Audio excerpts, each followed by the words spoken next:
आज से जो हम एक बड़ा ही इंटरेस्टिंग टॉपिक पर डिस्कशन करेंगे, संस्कार। सनातन धर्म में बहुत सारे ऐसे कंसेप्ट हैं जो दुनिया में आपको किसी भी रिलीजन में, किसी भी कल्चर में, सिविलाइजेशन में नहीं मिलेगा। और हम भी ऐसे खूबसूरत, बहुत ही साइंटिफिक, लॉजिकल, ब्यूटीफुल जो कंसेप्ट है, हम भी धीरे धीरे उनको भूलते जा रहे हैं। तो उनमें से एक है संस्कार। वैसे तो हम बातचीत में बोलते हैं कि भाई माँ बाप ने तुम्हें कोई अच्छा संस्कार नहीं दिया क्या। मतलब बच्चा, कोई आदमी गलत काम करता है तो हम माँ बाप पर चले जाते हैं, है ना। क्या कहते हैं, भाई हमारे फैमिली में ये संस्कार नहीं है। वो तो हम लूजली कुछ चीजें ऐसे संस्कार के रूप में यूज करते हैं। पर नॉर्मली जो जो संस्कार शब्द जो है, जो सनातन धर्म के कॉन्टेक्स्ट में जो यूज हुआ है, वो बहुत सारे मीनिंग के लिए यूज होता है। जो हमारे कल्चर है, फैमिली का कल्चर हो, हमारे सोसाइटी का कल्चर हो, कम्युनिटी का कल्चर हो या देश का कल्चर हो, उसको भी हम संस्कार के नाम पर बोलते हैं। जो हमारे इंडिविजुअल मैनर्स होते हैं, उनको भी हम संस्कार कहते हैं।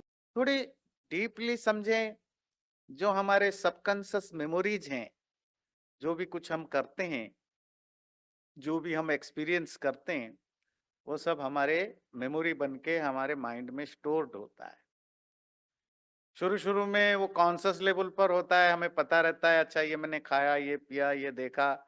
बाद में हम भूल जाते हैं, पर वो भूल जाते हैं सुपरफिशियली, सरफेस लेवल पर वो आपकी वो मेमोरी है, थोड़ा और डीप समुद्र में चला गया है, उसको सबकॉन्शियस मेमोरी कहते हैं। वो जो साइकोलॉजिकल इम्प्रिंट्स हैं, सबकॉन्शियस मेमोरी हैं, जो आपके हमारे ओवरऑल पर्सनालिटी को जो इम्पैक्ट डालता है, उसको भी हमारे यहाँ संस्कार कहते हैं। और इसी तरह तीसरे कैटेगरी में, जो सनातन धर्म में एक कोई भी बच्चा पैदा होने से पहले से, कंसेप्शन से लेकर मरने तक, डेथ तक, जो अलग अलग लाइफ स्टेजेस होते हैं, उसको जो सेलिब्रेट किया जाता है, celebration of different stages of life, उसको भी हम संस्कार कहते हैं। या जो सेरेमनीज या राइट्स हम करते हैं, जिसमें इंडिविजुअल की जो बॉडी, माइंड, इंटेलेक्ट, उनको प्यूरिफाई करना या उसको सैंक्टिफाई करने के लिए जो रिचुअल्स करते हैं, तो उसको हम संस्कार कहते हैं। जो चर्चा हम करेंगे आगे जा करके, वो हम संस्कार की चर्चा करेंगे, द एक्ट ऑफ रिफाइनमेंट, किसी चीज को रिफाइन करना, प्यूरिफाई करना। ये जो सनातन धर्म में 16 संस्कार, 16, है ना, सैक्रमेंट्स या 16 ऐसे सेरेमनीज या राइट्स होते हैं, जो पैदा होने से पहले, हमारे पैदा होने से पहले से लेकर डेथ तक। डेथ के बाद कौन सी सेरेमनी होती है? अंत्येष्टि क्रिया, लास्ट राइट, है ना। उन सब पर हम चर्चा करेंगे। पर वो तभी हमें समझ में आएगा जब हम संस्कार को, संस्कार का जो जो रियल सेंस है, उसको हम समझें। आज उसी पर चर्चा करेंगे। शास्त्रों में व सनातन धर्म में संस्कार अपने आप में क्या चीज होता है, कैसे डिफाइन होते हैं, उसको हम समझते हैं। जो कुछ भी हम करते हैं, जो कुछ भी हम नोइंगली, अननोइंगली, जान बुझ के, अनजाने में, कभी कभी बहुत सारे चीजें हम ऐसा करते हैं, या करते हैं कहने से ज्यादा बेटर होगा कि हमसे हो जाता है। जैसे हम बोलते हैं, मुझे गुस्सा नहीं करना चाहिए था, बाद में पछताते हैं ना। तो मतलब आप जानबूझ के गुस्सा नहीं कर रहे हो, आपसे वो हो जाता है। मुझे यहाँ नहीं जाना चाहिए था, तो मतलब आप चले गए। आपकी, आपको चाहे पसंद आए ना आए, somehow something impelled you, compelled you, किसी ने आपको मजबूर किया। वो मजबूर एक्सटर्नल बहुत कम होता है। हमें लगता है कि कोई एक्सटर्नल चीजों के कारण हम कंपेल्ड होते हैं, कोई व्यक्ति हो, चीज हो, पर actually it's everything is inside us. हमारे अंदर से ही कोई हमें मजबूर करता है। एक्सटर्नल जो लोग होते हैं, चीजें होती हैं, वो तो सिर्फ ट्रिगर होते हैं। अंदर से ही हमें कोई मजबूर करता है कुछ करने के लिए। और वो अंदर से कौन? वो सबकॉन्शियस मेमोरीज होते हैं हमारे, अपने पास्ट एक्सपीरियंसेस की जो मेमोरी जो जमा हुआ है, उसी के बेस पर ही हम करते हैं। तो जो कुछ भी हमारा एक्शन है, जो कुछ भी हमारा रिएक्शन है, जो कुछ भी डिसीजन है, जो कुछ हम बोलते हैं, खाली जो कुछ नहीं, जैसा हम करते हैं, जैसा बोलते हैं, जिस तरह के हमारे वर्ल्ड व्यू है, वो सबके, और जो हमारी वैल्यूज है या मोरालिटी को जिस जितने परसेंटेज हमने अपने लाइफ में एक्सेप्ट कर रखा है, वो सब के सब हमारे अपने सबकॉन्शियस कंट्रोल्ड होता है, हमारी मर्जी से नहीं है। ये जो सो कॉल्ड फ्रीडम है, सोशली आप कितना फ्री हैं, डिपेंडेंट हैं, इंडिपेंडेंट हैं, दैट्स ए डिफरेंट थिंग।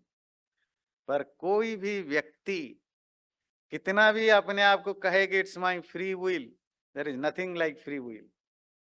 सब चीजें आपके अपने पास्ट एक्सपीरियंस, एक्टिविटी, उससे जो मेमोरी बनी, उसके बेस पर आपकी सब कुछ चलता है। इसी तरह आपकी जो इस ओवरऑल जो आपकी कैरेक्टरिस्टिक है, आपके और मेरी, हमारी कैरेक्टरिस्टिक, वैल्यूज, मेंटल टेंडेंसीज उन्हीं चीजों पर बेस्ड होते हैं।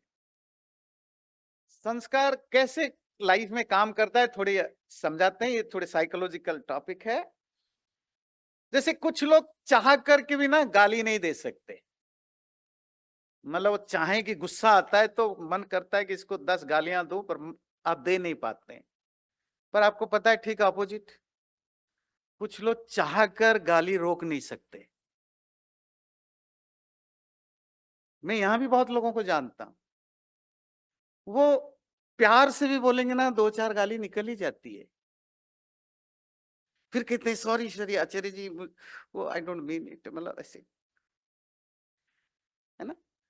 तो ये जो आप चाह कर भी आप गाली नहीं दे पाते हो, और दूसरा है कि वो कोशिश करता है रोकने के लिए, पर उसको पता ही नहीं चलता कब मुंह से शब्द से निकल ही गया। ये कहां से आता है? कुछ लोग चाहकर झूठ बोल नहीं पाते, और कुछ लोग चाहकर कोशिश करके भी, कितनी भी सिंपल सी बात हो, कितनी भी सीधी स्ट्रेट फॉरवर्ड बात हो, उसमें कोई कॉम्प्लिकेशन नहीं, कोई खराब होने वाला नहीं, तो भी वो उसको मतलब सुगर कोट करके बोलेंगे, मतलब झूठ बोलेंगे एकदम वे। ये कैसे होता है कि एक आदमी सच बोल ही नहीं पाता है, कुछ भी करे सुगर कोट कर ही लेता है, और दूसरा है कि वो चाहकर उसके मुंह से रुकता नहीं, जैसा फील करता है बोल देता है। और अगर आपको ये समझ में नहीं आता है, ऐसा होता है, आप अपने घर की स्थिति देखिए, पतियों को पूछिए, पत्नियों को कितना कुछ समझाया होगा। पत्नियों को पूछिए, अपने पति को कहाँ कब कितने सालों से टोका होगा, ये मत करो, ये मत करो, ये मत करो। कभी आपकी पति सुधरे? कभी आपकी पत्नी सुधरे? नहीं। सॉरी बोल देंगे 10 बार, तो सुधरना नहीं है। और जो पति पत्नी स्मार्ट होते हैं ना, वो फिर आगे बढ़ जाते हैं, मूव ऑन कर जाते हैं, चलो वो वैसा ही है। और बहुत से पति पत्नी हमने देखा, वो 70 के हो गए, 80 के हो गए, आज भी लड़ते हैं, और कुत्ते बिल्ली की तरह लड़ते हैं। क्यों? कि आपकी ये आदत खराब है। मेरे पास भी कभी कभी आते हैं 80-85 साल के, शिकायत करने की, इसमें इसमें बीमारी है, इसकी ये खराब आदत है। कब से है? जब से शादी हुआ है। शादी हुआ 50 साल हो गया, 60 साल हो गया, मतलब 60 साल से वो कोशिश कर रही है वो महिला, अपनी पति की वो बुरी आदत सुधरे, सुधरा नहीं है, पर झगड़ा आज भी होती है। अब उससे ये आपकी प्रॉब्लम है। जो स्मार्ट होते हैं वो समझ जाते हैं ये सुधरेगा ना, नहीं, उसी के साथ रहना है। तो हमारी ये पर्सनालिटी क्यों है? कोई जानबूझ के करते हैं? नहीं, कुछ चीजें हमारे अंदर से हम जानते हैं कि इससे प्रॉब्लम हो रहा है, हमें पता है कि इससे लोगों को पसंद नहीं आ रहा है या पसंद आ रहा है, हमें पता है कि ये फिजिकली मेंटली मुझे चोट पहुंचा रहा है, मुझे पता है कि इससे कुछ नुकसान हो रहे हैं, तब भी मेरे से वो हो जाता है।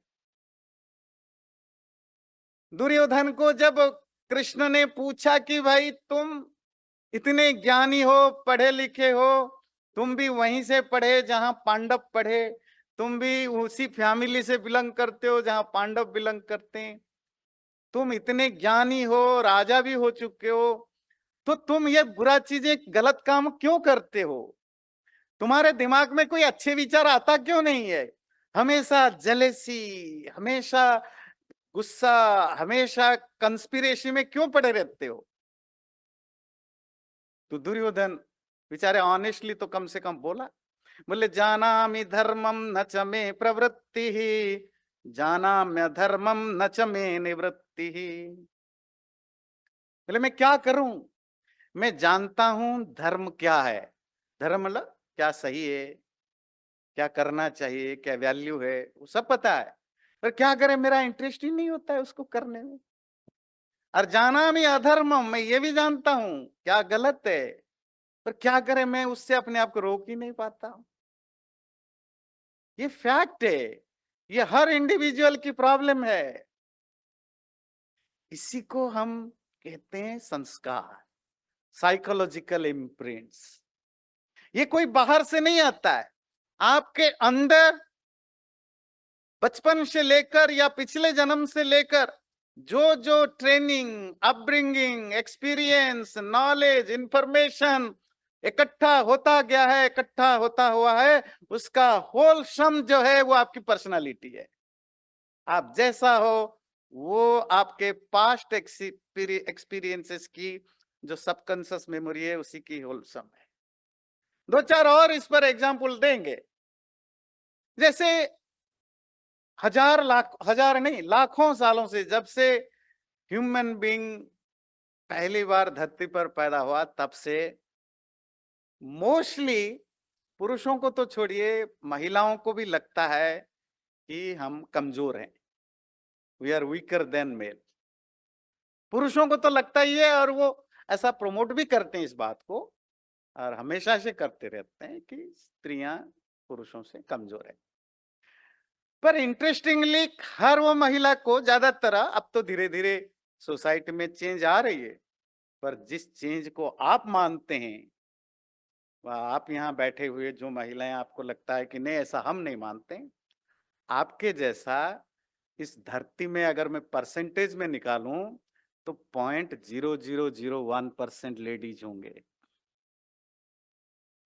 या 0.001% होंगे। इवन इस वेस्टर्न वर्ल्ड में जहां बहुत जेंडर इक्वालिटी की बात होती है, प्रैक्टिकली यहां भी, इवन इन दिस यूएसए और वेस्टर्न कंट्रीज में जहां से जेंडर इक्वालिटी की बात आई, प्रैक्टिकली यहां भी अगर आप 100 लोगों की इंटरव्यू कराओ, कॉमन लोगों की, आप उसमें से 50-60% लोगों को मिलेगा, इंक्लूडिंग महिलाएं, जो कहेंगी हाँ मेरा पुरुष मुझसे ज्यादा पावरफुल है। इसलिए वो मार भी खाती है और सहती भी है, क्योंकि उसको लगता है कि शायद मैं डिजर्व, वो मेरे लिए ये नॉर्मल चीज है। और ये दुनिया में ये परसेंटेज निकालो 50-60 पे नहीं है, ये 70-80-90% में जाएगा ये। तो मतलब आप अगर ऐसा नहीं है तो आप उन 5-10% में आते हैं। ऐसा क्यों लगता है महिलाओं को? पर हमने तो देखा महिलाएं आजकल कम्बैट में है, आर्मी में है, पायलट बनते हैं, तो उसमें स्पेस में जाते हैं, सबमरीन में होते हैं, इंजीनियर्स बनते हैं, हर वो जिसमें फिजिकल पावर की जरूरत है, इंटेलेक्चुअल पावर में तो है ही, इवन जहां फिजिकल पावर है वहां भी आजकल मिलते हैं। हम इजराइल में देखते हैं, यूएसए,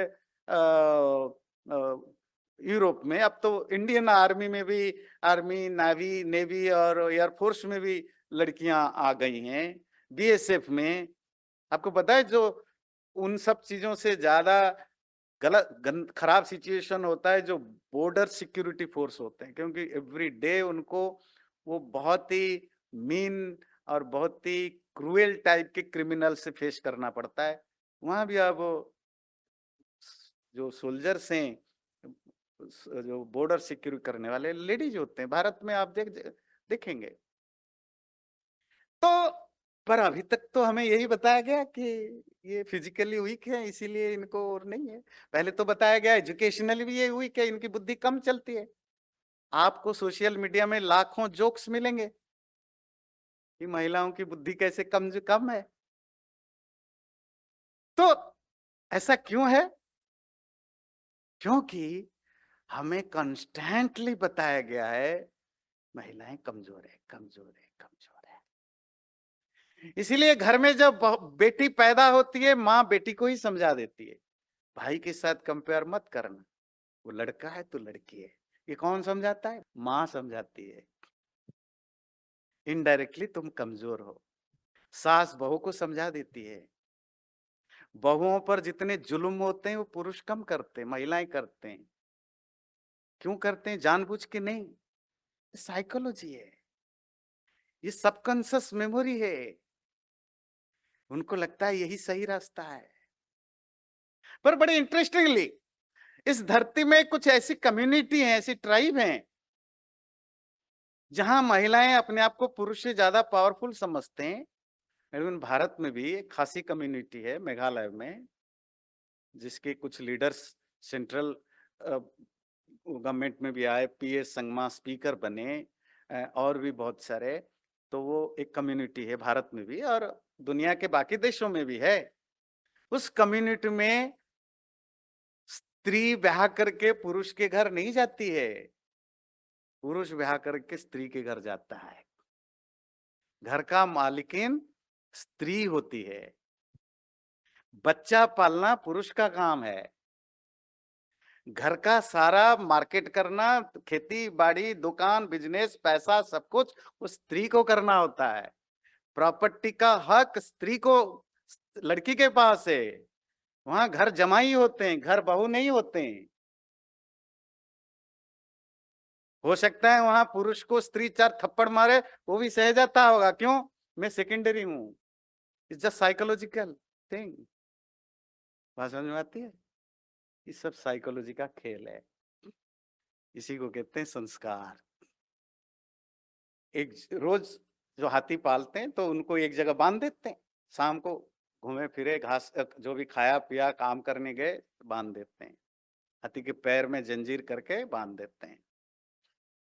उस हाथी को रोज पता है सुबह उसको खोलना है, ये उसकी डेली लाइफ है, ऐसे बाहर जाना, ऐसे घूमना है, शाम को आकर के यहाँ मेरे पैर में जंजीर से बांधा जाता है। ऐसे 2 4 5 साल करने के बाद उस हाथी का मालिक हाथी के पैर में जंजीर बांधना भूल भी जाए, हाथी आता है, उसी खूंटे के पास खड़ा होता है, वैसे ही बिहेव करता है जैसे जंजीर बंधा हुआ हो। जंजीर बंधा हुआ नहीं है, पर वो वैसे ही रिएक्ट करता है। उसको लगता है कि जंजीर बंधा हुआ है। इसी को कहते हैं सबकॉन्शियस मेमोरी, संस्कार। आप जो लैंग्वेज बोलते हो, मैं जिस तरह बोलता हूं, मेरे जो एक्सेंट है, प्रोनाउंसिएशन है, आपकी जो लैंग्वेज है, एक चाइनीज अंग्रेजी बोलता है, एक पंजाबी अंग्रेजी बोलता है, बंगाली अंग्रेजी बोल, आप इंडिया को देखिए, एक साउथ इंडियन अंग्रेजी, तमिल अंग्रेजी बोलता है, एक यूपी वाला अंग्रेजी बोलता है, एक जापानीज अंग्रेजी, अंग्रेजी एक ही है। और अपना अमेरिका में देखिए, टेक्सास वाला अंग्रेजी बोलता है, अरकानसास वाला अंग्रेजी बोलता है, न्यूयॉर्क वाला बोलता है। फर्क होता है कि नहीं होता है? लैंग्वेज तो एक ही है। ये फर्क कहां से आता है?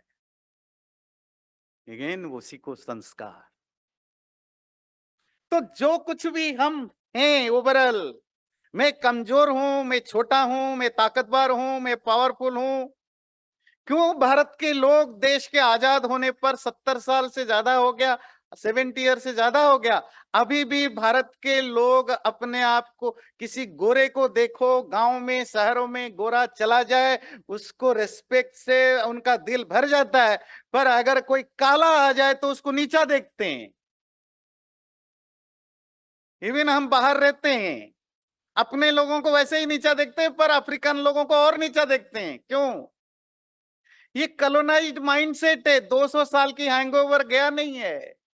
ये है साइकोलॉजिकल मेमोरी कि गोरे हमसे बेटर होते हैं। गोरे अगर बोल दे कि हिंदू धर्म बहुत अच्छा, तो बहुत अच्छा। योगा करने से हेल्थ ठीक होता है, तो जरूर ठीक होता है। कैसे इंडियन लोगों में योगा पॉपुलर हुआ? वो तो रामदेव जी वगैरह अभी आए तो कॉमन लोगों के, रामदेव जी से पहले भी योगा पॉपुलर था। कहां?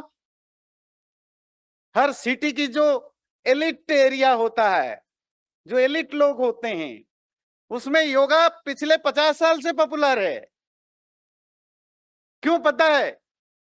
क्योंकि वेस्टर्न वर्ल्ड में योगा पॉपुलर होना शुरू हो चुका था।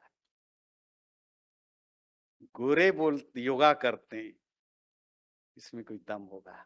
तो इवन सबकॉन्शियसली हम पढ़े लिखे हो चुके हैं, हम बहुत पैसा कमाते हैं, हम उनके बराबर उनसे बड़े भी हो चुके हैं, उसके बावजूद भी सबकॉन्शियसली अभी भी कहीं ना कहीं हमारे अंदर छुपा हुआ है, white people are better than us, they are greater than us, they are superior than us. क्यों? अगेन संस्कार। संस्कार 200 साल से बताया गया। तो ओवरऑल जो इतने सारे जो एग्जाम्पल मैंने दिया, ये समझने के लिए कि जो हमारा सोच, समझ, understanding, world view, self view, पड़ोसी के बारे में व्यू, ये सब के सब हमारे प्री कंडीशनड होता है। किससे? हमारे पुराने एक्सपीरियंस और पुराने कर्मों से, एक्सपीरियंस से, रियलाइजेशन से। इसको दो तरह से मैं बांटूं। एक इंडिविजुअल संस्कार, जिसमें आपका नेचर, स्वभाव आता है, टेंडेंसी, आपके एटीट्यूड, बिहेवियर इस इंक्लूडेड होते हैं। एक सोशल संस्कार भी होता है, कम्युनिटी संस्कार, जिसमें आपकी ट्रेडिशंस हैं, जिसमें आपकी कल्चर है, जिसमें आपकी रिलीजियस बिलीफ सिस्टम है, जिसमें आपकी इकोसिस्टम है, ये सब उसमें आपके आते हैं। तो संस्कार क्या है? अगर उसको इन ए नॉट शेल में बोलूं, आपके पुराने एक्सपीरियंसेस के जो मेमोरी है, वो पुराने एक्सपीरियंस पैदा होने से लेकर अभी तक भी हो सकता है, पैदा होने से पहले का भी हो सकता है। ये ध्यान रखिए, पहली चीज। और इसको समझने के लिए आपको कुछ मैं जो मॉडर्न रिसर्च के बारे में कुछ बताना चाहता हूं। जो कॉन्शस माइंड है, जो मुश्किल से 5 to 10% है, जो आपकी, जो कुछ आप कर रहे हो, जो कुछ आप बोल रहे हो, जैसा कर रहे हो, ये आपकी कॉन्शस में या मेमोरी में जो कुछ है, जिसको आपको पता है कि इसके कारण मैं कर रहा हूं, जो आप रीजनिंग ढूंढ लेते हो, जो आप लॉजिक देते हो कि मैं इसके लिए कर रहा हूं, वो सिर्फ 5 to 10% मैक्सिमम होता है। आपकी 90 to 95% जो आपकी पर्सनालिटी का जो छुपा हुआ स्वरूप है, जो कंसील है, जो छुपा हुआ है, वो जिसको हम सबकॉन्शियस या अनकॉन्शियस माइंड कहते हैं। तो जो आप अपने बारे में जानते हो, what ever you know about your self, जब आप कुछ गलत करते हो, सही करते हो, गलत बोलते हो, सही बोलते हो, और उसको लॉजिक डालते हो, उसको रैशनल करने की कोशिश करते हो, वो मैक्सिमम 5 to 10% के अंदर होता है। बाकी जो आप अपने बारे में जानते ही नहीं कि मैं ऐसा क्यों हूं, मुझे पता ही नहीं कि मैं गाली क्यों दे रहा हूं, मुझे पता ही नहीं कि मैं गाली क्यों नहीं दे पा रहा हूं, मुझे पता नहीं कि मैं ओवर रिएक्ट क्यों करता हूं, और मुझे ये भी नहीं पता कि मैं रिएक्शन कर ही क्यों नहीं रहा हूं। किसी कोई रिएक्शन दे ही नहीं रहा है, और कोई एक ही ओवर रिएक्ट कर रहा है। क्यों कर रहा हूं? ये 90% ऑफ योर जो बिहेवियर है, वो कंट्रोल होता है आपको बिना बताए, आपके अंदर से ही होता है, और वो आपकी सबकॉन्शियस मेमोरीज हैं। तो जो कॉन्शियस माइंड है आपकी, जो 5 to 10% है, उसी में ही आप लॉजिकल थिंकिंग, आपकी रीजनिंग, आपकी सो कॉल्ड क्रिटिकल थिंकिंग, एक ही काम को एक साथ करना, जो वॉलेंटियरी एक्शन आप करते हैं, जो लिमिटेड मेमोरी है, पास्ट प्रेजेंट फ्यूचर की जो सो कॉल्ड आपकी मेमोरी है, जिसके बेस पर आप लड़ते रहते हो घर में, पति से पत्नी से तना मारते रहते हो या अपने दोस्तों को, ये सिर्फ के सिर्फ 5 to 10%। जो आपकी सबकॉन्शियस मेमोरी है 90 to 95%, जिसमें आप बिलीव, क्यों आप ऐसा मानते हो, आपको कुछ नहीं पता है। आपकी पास्ट प्रोग्रामिंग, आपकी इमोशंस, आपकी इमेजिनेशंस, आपकी इंट्यूशंस, आपकी ट्रॉमाज, ओल्ड एज ट्रॉमाज जो होते हैं, आपकी वैल्यू सिस्टम, आपकी ट्रिलियंस ऑफ टास्क, आपकी इनवॉलेंटरी एक्शंस, आपकी long term memory, everything is happening now जो आपके साथ, उसका 90% जो आप उसको रैशनलाइज नहीं कर पाते हो, वो आपके ही अंदर है, पर आपको वो पता नहीं है। हम्म? ये एक फ्रॉड करके एक बहुत बड़े साइकोलॉजिस्ट है, और देखिए जो मॉडर्न साइकोलॉजिस्ट की थ्योरी और सनातन धर्म की जो संस्कार थ्योरी को मैच करके देखिए, जो दुनिया में आज बड़े बड़े डॉक्टर साइकोलॉजिस्ट है ना, दुनिया रिसर्च करने के बाद जो चीजें आपको बताने की कोशिश करते हैं, वो हमारे पूर्वज ऋषि मुनि हजारों लाखों साल पहले हमें बताते रहे हमारे शास्त्रों में, और हम इन चीजों को बोलते जा रहे हैं। और बात तो मुझे करना है 16 संस्कार, पर ये 16 संस्कार तभी उसकी इंपॉर्टेंस समझ में आएगा जब आप इस संस्कार की साइंटिफिक रीजनिंग समझेंगे। तो ह्यूमन माइंड की जो मॉडल है, ये जो कॉन्शियस माइंड जो 5 to 10% है, जो आपकी इंफॉर्मेशन को प्रोसेस करके आपको सो कल्ड, जब आप कहते हैं ये रैशनल है, ये रीजनिंग बेस्ड थॉट है, तो ये सब एनालाइज जिसमें आप करते हैं वो बड़ा लिमिटेड है। सबकॉन्शियस माइंड जो जिन नॉर्मली ये हार्ड ड्राइव है, यही आपकी हार्ड ड्राइव है कंप्यूटर की, यही असली प्रोग्राम है सबकॉन्शियस की, आपकी मेमोरी की, जो आपकी पूरी बॉडी माइंड ब्रेन को कंट्रोल करता है, आप उसी के हिसाब से रिएक्ट करते हो। और डीप लेवल की समुंदर की और गहराई में है, जिसको आप कहते हो अनकॉन्शियस माइंड, उसके बारे में आप कभी समझ ही नहीं सकते हो कि ये क्यों हो रहा है।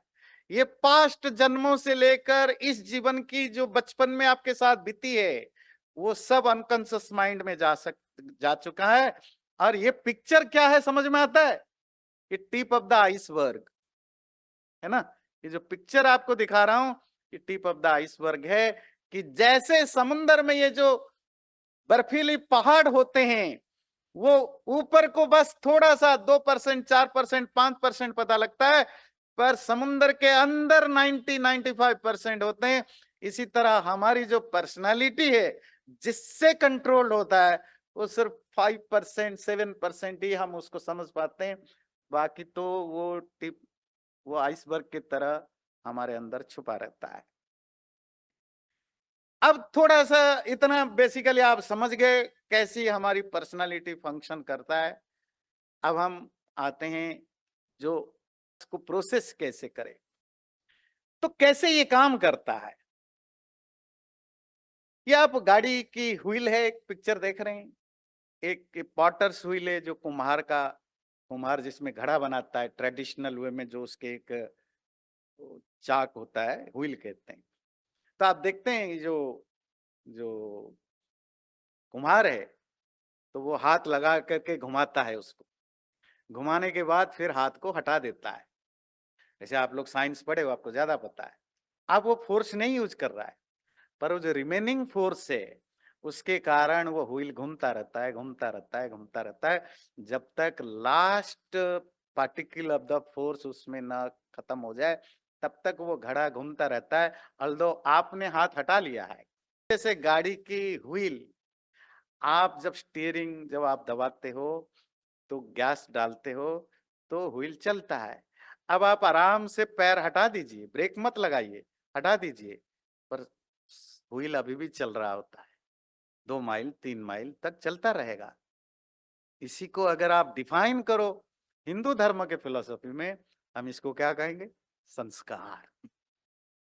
आपने कुछ कर लिया, अब आप नहीं कर रहे हैं, स्टिल उसकी जो फोर्स है वो अभी भी कंटिन्यू कर रहा है। आपने बचपन में कभी नहीं ब्रुश किया, माँ बाप की बात नहीं सुनी, मतलब आप लोगों ने किया होगा, आपके दादा उस समय ब्रुश वगैरह करने को इतने जोर नहीं देते थे, दांत साफ करना, तो कुछ नहीं फर्क पड़ता। पर जैसे ही आप 30 के 35 के 40 के होते हैं तो आपकी दांत गिरने लगते हैं, कीड़े खाते हैं, प्रॉब्लम होता है, तब दांत निकालना पड़ता है, भरना पड़ता है। तो डॉक्टर पूछे आप ब्रुश वगैरह करते हो? जी हाँ करते। अब तो आप पढ़े लिखे हो गए, अब आप सिविलाइज सोसाइटी में रहते हैं, आपको समझदार है, रोज ब्रुश करते हैं, 2 बार करते हैं, पर दांत क्यों खराब हो गए? तो आप कहोगे जी बैड लक, बैड डेस्टिनी, क्या करें। नहीं, ये जो बचपन से जो आपने व्हील को फोर्स किया था दांत ना घसने का, उसकी रिजल्ट अब मिलने लग रहा है। आपकी लाइफ में जो कुछ भी हमारे लाइफ में हो रहा है अभी, वो पास्ट की कंटिन्यूएशन है। और ये जानना क्यों जरूरी है? क्योंकि फ्यूचर में जो होने वाला है वो अभी का कंटिन्यूएशन होगा। इसीलिए उसी हिसाब से फोर्स लगाइए, नेगेटिव पॉजिटिव जो भी है। तो लाइफ इसी तरह से चलता है। और ये जो हैबिचुअल पोटेंसी है, एक चीज को आप करते हो, उससे एक संस्कार बनता है, उसे दोबारा करते हो, धीरे धीरे धीरे धीरे वो हैबिट बन जाता है, आदत बनता है, रिपीटेशन के थ्रू। इसी से आपकी लाइफ चलती रहती है। हम जब बच्चे पैदा होते हैं तो वो 2 तरह के संस्कार लेकर पैदा होते हैं। संस्कार तो आपको अभी क्लियर हो गया होगा, है ना? पर हमारी पैदा होने के साथ हमारे साथ 2 संस्कार आते हैं। पहला, हमारे अपने पुराने जन्म जन्मांतर, बोला कितने सारे पास्ट लाइफ की जो हमारे एक्सपीरियंस है वो सब स्टोर्ड है। कहाँ स्टोर्ड है? आपके माइंड में। इस पर हमने बहुत डिस्कशन किया है। तो आत्मा जब शरीर छोड़ता है तो माइंड के साथ वो सारे संस्कार जो स्टोर्ड हैं वो भी आत्मा के साथ आता है। और वही संस्कार आपको इस जन्म में भी आपकी पर्सनालिटी को डिफाइन करने के लिए हेल्प करेंगे। पर ये एक एस्पेक्ट है। दूसरा एस्पेक्ट बच्चे के लाइफ में क्या होता है? जो हेरिडेटरी जो संस्कार आता है, जो आपके पेरेंट्स के कारण से आता है आपके अंदर। पेरेंट्स के डीएनए है, जीन्स है, उनके स्वभाव है। होता है ना, जैसे जैसे बच्चे बड़े होते हैं तो आप कहते हैं अगर सारा बुरा किया जी बाप पर गया है। है ना? अब आप कहेगा देखो ये हुआ, ये तुम्हारे ऊपर गया है ना, तुम्हारे घर वालों के ऊपर गया।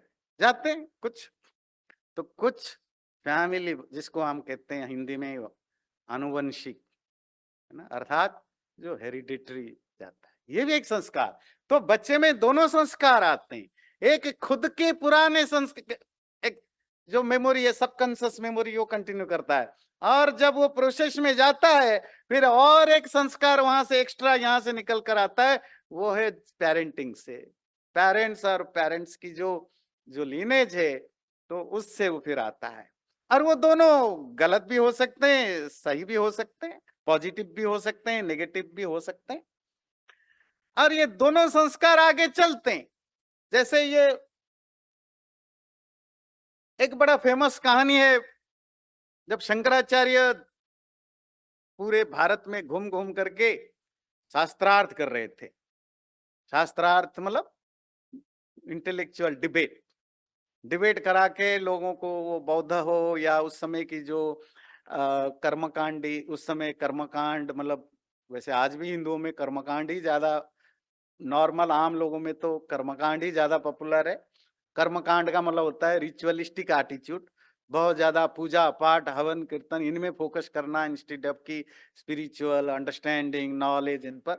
तो शंकराचार्य जब डिबेट करके हरा रहे थे तो ऑलमोस्ट वो सारे सबको उस समय हरा चुके थे। तो उनको पता चला कि तब तक आप विद्वान नहीं माने जाओगे जब तक वो बिहार में, जिसको आजकल बिहार कहते हैं, तो बिहार का एक एरिया है मिथिला। तो मिथिला में एक बहुत बड़े विद्वान है, वो कर्मकांड के विद्वान है, रिचुअल पार्ट के, उसको कहते हैं मीमांसा दर्शन के। तो उनका नाम है मंडन मिश्रा। जब तक आप इनको डिबेट में शास्त्रार्थ में ना हराओ, तब तक आपकी कोई कोई आप सबसे बड़े ज्ञानी है इसकी कोई प्रूफ नहीं। तो शंकराचार्य पहुंच गए ढूंढ ढूंढ करके शास्त्रार्थ करने के लिए, उनको चैलेंज करने। तो उस गांव में पहुंचे तो वो लोगों को पूछा, भाई इनका घर कहाँ है? तो लोगों ने, जिसको भी पूछो लोगों ने बताया, आप जाओगे जिसके घर के आंगन में तोते ये बात कर रहे हो कि ब्रह्म सत्य है या मिथ्या है, जगत सत्य है या मिथ्या है, ब्रह्म सत्यम जगन मिथ्या, जगत सत्यम ब्रह्म मिथ्या, जो आपस में तोते बात कर रहे हो छोटी छोटी संस्कृत सेंटेंस लेकर, या अगर कहीं जिसके घर के आंगन में कुछ तोते बात कर रहे हो धर्म क्या है अधर्म क्या है, तो समझ लेना वही घर मंडन मिश्रा का है। मतलब है मंडन मिश्रा विद्वान तो थे ही, क्योंकि उनके घर में 17 घंटे 18 घंटे कॉन्स्टेंटली डिस्कशन डिबेट चल रहा था। शिष्य आते थे, सवाल पूछने वाले आते थे, विद्वान आते थे, है ना। ये प्राचीन ट्रेडिशनल विद्वानों की एक एक एक इस तरह के साइन होता था कि उनके घर में, जैसे जो क्लासिकल संगीतकार होते हैं उनके घर के आसपास आपका घर हो तो आपको 18 घंटे, है ना, तानपुरा म्यूजिक, है ना, ये सब सुनते हुए मिलेगा। आप इरिटेट होंगे, खुश होंगे, दैट्स अप टू यू, है ना। तो इसी तरह जो ट्रेडिशनल विद्वान है वहां कॉन्स्टेंटली चर्चा चलती रहती थी, और इतनी चर्चाएं चलती थी, वो तोते तोते तो थोड़ा अडप्ट कर लेते हैं, तोते बोलने लगते थे। तोते जो बर्ड्स होते हैं वो संस्कृत के छोटे छोटे सेंटेंसेस शास्त्र के बातों को बोल लेते हैं। ये कैसे होता है?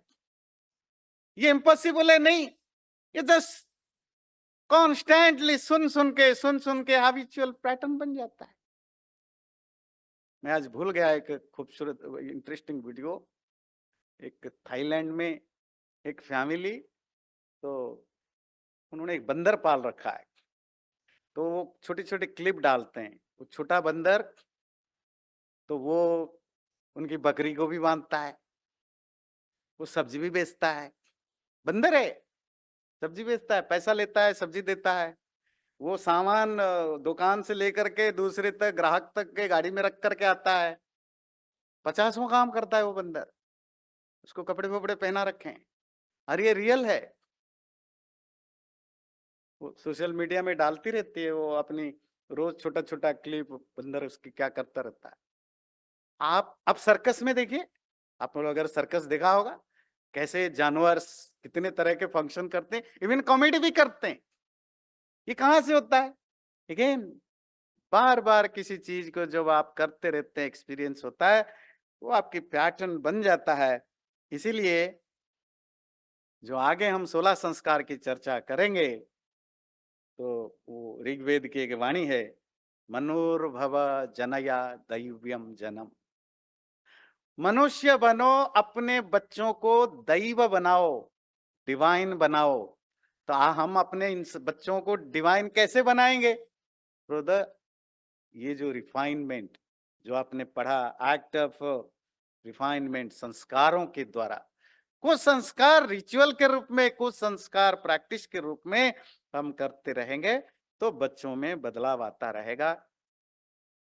और वो संस्कार जो हम अगले बार चर्चा करेंगे, जो संस्कार हमारा टॉपिक है, अभी तक आप समझ रहे थे संस्कार की क्या इंपॉर्टेंस है। जो रिफाइनमेंट जिसको हम कहते हैं, तो चरक ऋषि कहते हैं, संस्कारो ही गुणांतराधान मुच्यते। अब ये संस्कार का एक दूसरा एस्पेक्ट है। वो भूल, जो आपने अभी तक सुना, उसको आप अंदर रखिए, मेमोरी में डाल दीजिए, है ना। कॉन्शियस मेमोरी में 4-5 दिन के बाद वो सबकॉन्शियस में चला जाएगा। कुछ लोग तो बहुत ही जल्दी अनकॉन्शियस में भेज देते हैं, तो याद ही नहीं रहे कुछ, है ना। ये जो कहते हैं ना, एक कान से सुना दूसरे कान से निकला, निकलता कुछ नहीं है, बस वो थोड़े डीप डॉर्मेंट स्टेज में चला जाता है, पड़ा रहता है। लोग बड़े शिकायत करते हैं कि पढ़ते हैं याद नहीं रखते हैं, सुनते हैं याद रखते हैं, प्रैक्टिस नहीं करते हैं। वो शिकायत वो लोग करते हैं जिनको सुनने का मन नहीं है, पढ़ने का मन नहीं है। कुछ नहीं, बेकार जाता है। आप इम्प्लीमेंट नहीं भी करते हो ना कॉन्शियसली, अगर आप ठीक-ठीक आपके अंदर वो जा रहा है और अंडरस्टैंडिंग अगर क्लियर है, आपको पता ही नहीं चलेगा कब वो अनकॉन्शियसली आपको चेंज करेगा। वो सब कुछ आपके अनकॉन्शियसली होगा। बस है कि वो अंदर कितना जा रहा है वो मैटर करना चाहिए। तो सुनते-सुनते ये मत सोचिए, सुन के क्या होगा, वो तो मेरा तो सुधर ही नहीं रहा है कुछ। अगर यही सोचते रहेंगे अंदर सब गलत चीजें जा रहा है, आप सुन ही नहीं रहे हो। ज्यादातर लोग तो यही करते हैं। 4 लाइन सुनते हैं, 40 लाइन को सुनते नहीं है, क्योंकि 4 लाइन सुनने के बाद वो उसमें प्रोसेस करते हैं अपने ईगो के साथ। पर अगला 40 लाइन क्या बोला उनको समझ में नहीं आया। अरे पता कैसे लगता है हमें? जब प्रवचन के बाद, क्लास के बाद बातचीत होती है, क्वेश्चन आंसर होता है, जी आपने वो कहा, उनमें से कोई भी चीज मैंने नहीं कहा। 70% लोग जो सवाल पूछते हैं कि आपने ऐसा कहा, ये सचमुच ऐसा मैंने नहीं कहा है, पर उनको सुनाई दिया कि मैंने इसे कहा। क्यों? ऐसा मेरे साथ नहीं, हर वो टीचर, हर वो स्पीकर के साथ होता है। क्योंकि हम 4 लाइन सुनते हैं, अगले 10 लाइन तक हम अपनी साथ अपने अपने हिसाब से उसको प्रोसेस करते हैं। 10 लाइन क्या बोला वो सुना नहीं, हमने अज्यूम कर लिया कि यही बोला होगा। ये बड़ी प्रॉब्लम है। तो वो संस्कार हमने जाना कैसे लाइफ में फंक्शन करता है, पर संस्कार का एक दूसरा मीनिंग है। वो क्या है? एक्ट ऑफ प्यूरिफिकेशन और एक्ट ऑफ रिफाइनमेंट। किसी चीज को सुधारना, उसको बेटर बनाना, इसको भी संस्कार कहते हैं। ये जो हमें ताना पड़ता है कभी कभी गलत काम करने पर, ज्यादातर भारत में बहुओं को ताना पड़ता है। क्या माँ ने नहीं सिखाया कुछ, है ना?